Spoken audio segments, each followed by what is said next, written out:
আর আল্লাহ মুসার সাথে কথা বলেছেন সরাসরি। সুতরাং তিনি যেহেতু আল্লাহর সাথে কথা বলতে অভ্যস্ত, আজকে তো কথা বলার উত্তম সময়। তিনি তোমাদের পক্ষ থেকে আল্লাহর সাথে কথা বলবেন। ফায়াতুনা মুসা ফায়াকুলু লাস্তু লাহা, মানবজাতি দৌড়ে মুসা আলাইহিস সালামের কাছে যাবে। তিনি বলবেন, আমি এর যোগ্য না, আমি পারবো না। ওয়ালাকিন আলাইকুম বিঈসা, তোমরা ঈসা আলাইহিস সালামের কাছে কেন যাচ্ছ না? ফাইন্নাহু রূহুল্লাহ ওয়া কালিমাতুহু, তিনি হলেন আল্লাহর দেওয়া রূহ এবং তিনি আল্লাহর কালিমা। আল্লাহর হুকুমে তিনি অলৌকিকভাবে জন্মগ্রহণ করেন। কুন ফায়াকুন। অতএব তিনি যেহেতু সকল রাসূলদের মাঝে বিশেষ মর্যাদার অধিকারী, তার কাছে যাও, তার সাথে কথা বলো। সকল মানুষ দৌড়ে ঈসা আলাইহিস সালামের কাছে যাবে। ফায়াকুলু লাস্তু লাহা, তিনি বলবেন, আমি পারবো না, এই কাজ আমার জন্য নয়, আমাকে এই কাজের জন্য তৈরি করা হয়নি।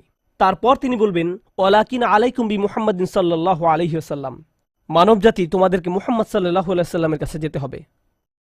মানুষেরা তখন রাসূলুল্লাহ সাল্লাল্লাহু আলাইহি ওয়াসাল্লামের কাছে যাবে। এখন রাসূল সাল্লাল্লাহু আলাইহি ওয়াসাল্লাম আমাদের বলছেন, ফায়াতুনি ফাআকুল, সবাই তখন আমার কাছে আসবে আর আমি তাদেরকে বলবো,